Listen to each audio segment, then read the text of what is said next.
नमस्कार दोस्तों, आप सभी का स्वागत है। जिन्होंने सब्सक्राइब नहीं किया वे सब्सक्राइब करके रख लें ताकि उनको सारे जॉब से रिलेटेड अपडेट मिलती रहे। ठीक है, तो एक नोटिफिकेशन है, ये विज्ञप्ति आया हुआ है। कार्यालय जिला एवं सत्र न्यायाधीश रायपुर छत्तीसगढ़ सीधी भर्ती हेतु विज्ञापन प्रस्तुत हुआ है, जो कि 7 मार्च 2024 को आया हुआ है। ठीक है, आवेदन पत्र प्रस्तुत करने का प्रारंभिक तिथि 9 मार्च 2024 से स्टार्ट है और आवेदन पत्र का अंतिम तिथि जो है भरने का वो 30 मार्च 2024 है। ठीक है, इसमें कार्यालय जिला एवं सत्र न्यायाधीश रायपुर के तरफ से स्टेनोग्राफर हिंदी, स्टेनोग्राफर हिंदी, संविदा कोर्ट मैनेजर स्टाफ, क्लर्क, ठीक है, सहायक ग्रेड 3 तथा आकस्मिकता निधि से वेतन प्राप्त करने वाले कर्मचारियों के रिक्त पदों की सीधी भर्ती हेतु विज्ञापन आया है, जिसमें आवेदन आमंत्रित किया गया है। ठीक है, हम देख लेते हैं। इसमें नीचे में स्टेनोग्राफर हिंदी के लिए एक पद है जो कि मुक्त रहेगा।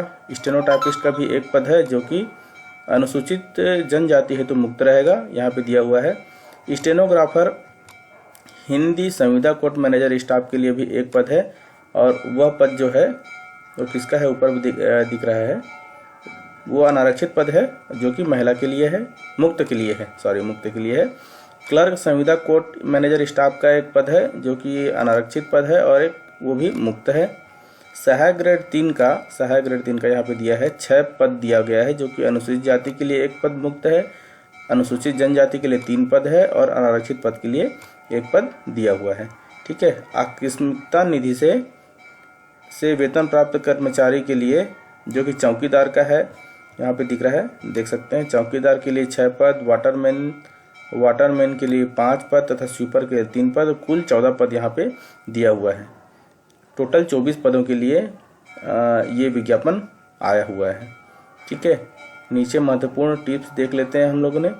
पदों की संख्या परिवर्तनीय है, जैसा कि हर विज्ञापन में लिखा रहता है, जो कि देखने लायक नहीं है। स्टेनोग्राफर हिंदी नियमित के लिए देख लेते हैं कि क्या क्या शैक्षणिक योग्यता मांगा गया है।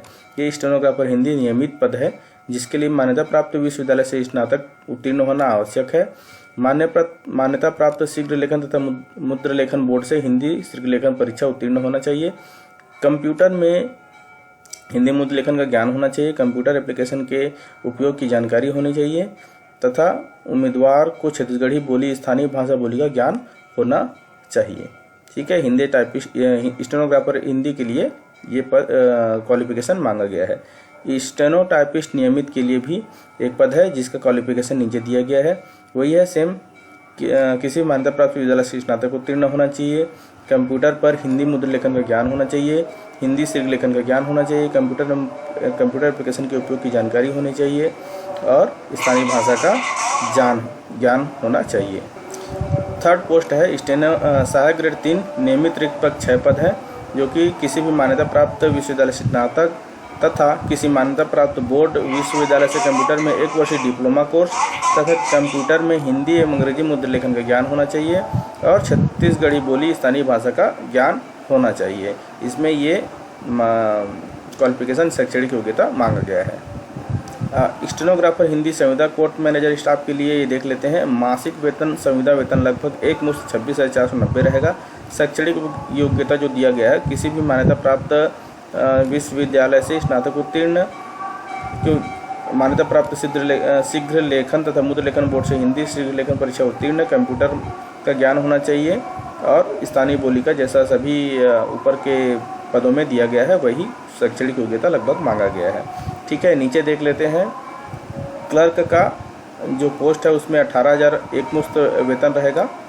ठीक है, उसके लिए भी लगभग किसी भी मान्यता प्राप्त विश्वविद्यालय से स्नातक उत्तीर्ण मांगा गया है तथा नीचे दिया है कि मान्यता प्राप्त बोर्ड विश्वविद्यालय से कंप्यूटर में 1 वर्षीय डिप्लोमा, जैसे कंप्यूटर में 1 वर्षीय डिप्लोमा तथा कोर्स कंप्यूटर में हिंदी एवं अंग्रेजी मुद्र लेखन का ज्ञान होना चाहिए, जैसा कि इसमें दिया है वैसा मांगा गया है।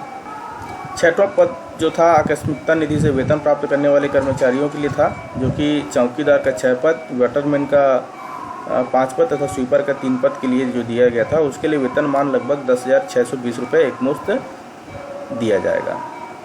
इसमें आयु सीमा की जो शर्तें हैं वो मैं बता देता हूँ। प्रत्येक अभ्यर्थी पात्र होंगे जिनकी आयु 1 जनवरी 2024 को 18 वर्ष से कम तथा 30 वर्ष से अधिक न हो, परंतु छत्तीसगढ़ के स्थानीय मूल निवासी अभ्यर्थियों के लिए उच्चतम आयु सीमा 40 वर्ष तथा छत्तीसगढ़ राज्य के स्थानीय निवासी अनुसूचित जाति, जनजाति, अन्य पिछड़ा वर्ग, महिला इत्यादि के लिए अधिकतम आयु सीमा में राज्य शासन द्वारा जो छूट दी गई है वह छूट यथावत लागू रहेंगी। ठीक है, लगभग 5 साल का जो छूट मिलता है वो रहेगा। इसी प्रकार हम देख सकते हैं कि अधिकतम आयु 45 वर्ष से अधिक नहीं होनी चाहिए। ठीक है, और छत्तीसगढ़ राज्य के बाहर राज्यों के आवेदकों के लिए अधिकतम आयु 30 वर्ष ही होगी, जैसा कि इसमें उल्लेखित है। देख लेते हैं कि आवेदन पत्र प्रस्तुत करने की प्रक्रिया क्या रहेगी। आवेदन पत्र का लास्ट अंतिम दिन जो है 30 मार्च 2024 संध्या 5 बजे तक बंद लिफाफे में जिस पर स्पष्ट रूप से आवेदित पद का नाम लिखा होना चाहिए रहता है। जैसे कि कोई भी लिफाफे में हम लोग आवेदन पत्र प्रस्तुत करते हैं तो उसमें पद का नाम स्पष्ट रूप से ऊपर में लिखा होना चाहिए, ऐसा रहता है। ठीक है, इसमें दिया हुआ है कि 30 तारीख के बाद जो भी आवेदन प्राप्त होंगे उन पर विचार नहीं किया जाएगा, और अगर विज्ञापन का विस्तृत अवलोकन करना चाहते हैं तो कार्यालय के रायपुर के शासकीय वेबसाइट पर में जाकर के देख सकते हैं। वैसे भी इसका मैं डिस्क्रिप्शन में लिंक डाल दूंगा, आप PDF में जाकर के चेक कर सकते हैं। ठीक है, नीचे देख लेते हैं कि क्या क्या दिया गया है। नियुक्ति हेतु चयन प्रक्रिया किस प्रकार रहेगा। आवेदित पदों के लिए प्राप्त होने वाले आवेदनों की संख्या अधिक होने पर पात्र अभ्यर्थियों के शैक्षणिक योग्यता हाई स्कूल एवं हायर सेकेंडरी में प्राप्त प्रतिशत के 25% अंक और स्नातक परीक्षा में प्राप्त प्रतिशत के 50% अंक और लिखित परीक्षा हेतु प्रविडेता तैयार किया जाएगा, ऐसा इसमें दिया गया है। आवेदन पत्र अधिकतम होने की दशा में प्रविडेता के आधार पर लिखित परीक्षा एक पद के विरुद्ध 15 के अनुपात में या चयन समिति के द्वारा लिए गए निर्णय अनुसार अधिक अभ्यर्थियों को लिखित परीक्षा हेतु बुलाया जा सकता है। जो चयनकर्ता जो भी समिति होगा उनके आधार पर उन अभ्यर्थियों को बुलाया जाएगा।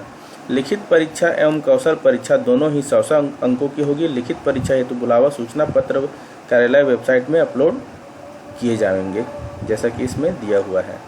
ठीक है, कौशल परीक्षा होगा। लिखित परीक्षा एवं कौशल परीक्षा के पूर्व या पश्चात दस्तावेज का परीक्षण या जांच किया जाएगा।